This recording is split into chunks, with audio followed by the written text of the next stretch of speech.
An absolutely insane game. The ending, absurd. I really haven't seen many games like this before, and I've been watching hoops for 40 years. Crazy. And somehow, someway, LeBron choked away the game. The Lakers should have won this game. This is a theme we've been seeing since he came back from injury.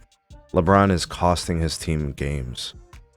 Like every game since he's been back. I think the Lakers, if I remember correctly, I think they're on a 5-game losing streak now.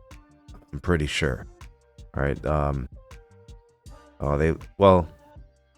So the Lakers situation, in their last 10 games, I think they're 4-6 possibly. I have to look at some of those stats, but they're trending downwards sort of.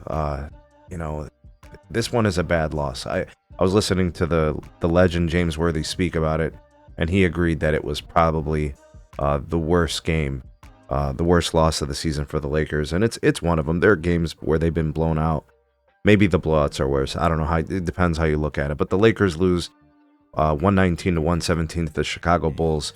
There were points of this game, I think, where the Lakers were actually up by almost 20 points. I remember definitely seeing a lead of 17, maybe something along those lines, and that was at points in, I think, the second half. So the Bulls came out hot. They dropped 32 on the Lakers in the first quarter, and the Lakers could only muster 22. The Lakers came out pretty cold, but the Lakers turned it around in the second quarter, and they basically swapped quarters, right? They scored 37 in the second, and then the Lakers followed it up with an excellent third quarter, dropping 32 and holding the Bulls to 17. So the game really should not have been this close, but the Lakers let the Bulls back in it, and props to the Bulls for sticking with it and playing hard to the very end, fighting for a victory. The ending just absolutely absurd. What we saw happen at the end of the game, with the Lakers up double digits, the Bulls all of a sudden started hitting threes. Well, whose fault is that? That's the defense. You need to play the perimeter better. You need to run these guys off the line. They want to take threes. They're trying to, kill the lead, close the gap and have a chance there in the last minute or so. And the Lakers defense was just bad. And LeBron's defense was bad too, especially at the end of the game, like the very, very end. I'll talk about some of those possessions. So if you go back and you watch some of the plays, what you're going to see is LeBron cheating on defense, way too far off. The ball ends up going out there to the corner, and they knock down the three. And then LeBron had turnovers. Just situations as a player who's been in the league for 22 seasons. You cannot have a turnover like that. And then they get the three off the steal. I think it was Josh Giddey who came up with the steal on the inbound pass, gets it to Kobe White, and he nails the three, and they go up one. And then the Lakers still have a chance. The Bulls blow the defensive assignment. Austin Reeves gets to the rim on an uncontested layup to go up. And then they give up a half-court three. And the Bulls win. The craziest thing I've seen in a long time. These plays only matter because the Lakers choked the lead. And a lot of that has to do with LeBron. He was 8 of 20 from the field, 0 for 5 from 3. His turnovers were very, very untimely. He had 12 assists, but it doesn't matter. It doesn't matter. None of it matters. His points, his assists, his rebounds, it's irrelevant.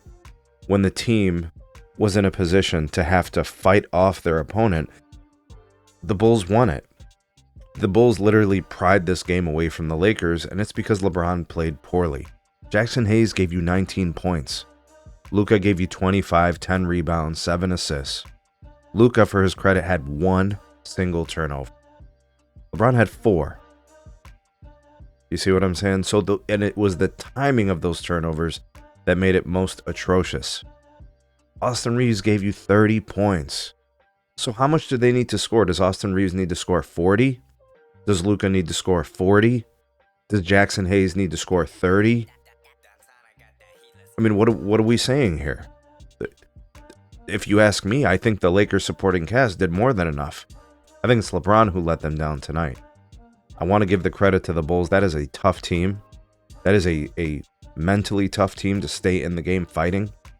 Buzelis 12, Vucevic 14, Kobe White 26, Kevin Huerter 21, Josh Giddey 25, triple-double, 14 boards, 11 assists.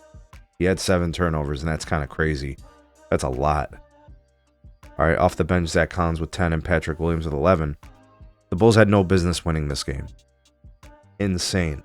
LeBron is to blame for this one. This one is on him. He made, I would say, at least 3, if not 4, extremely untimely mistakes. Defensive mistakes, defensive lapses, turnovers. Some games you're not going to have it shooting. I totally understand that. That's not why the Lakers lost tonight. It was the mental errors that LeBron made. This was an absolute choke job. And it needs to be called out because the excuses just don't matter. Oh, he's 40. Oh, he's coming off an injury. Oh, the Lakers teammates didn't do enough. It's all a bunch of bullshit, and those are excuses. He is the reason they lost tonight. It's not really an argument to be had. If you guys watched this game, I'm sure you enjoyed it. It was crazy. It was fun as a fan to just watch a hoops game. It was exciting. But it was also really unbecoming of LeBron, the way he played at the end.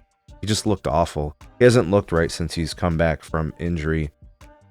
Again, I think he's too good to stay down for this long. It's been about, a handful of games. He's got to get better. In fact, the Lakers are going to slide through the standings if they don't start winning some games, especially games against the Bulls. Let's be honest here. Who are we losing to? These are games they should be having wins. All arrows point to LeBron. He needs to be better. I don't know what JJ Redick is going to say at the presser. I don't know what type of excuses he's going to have.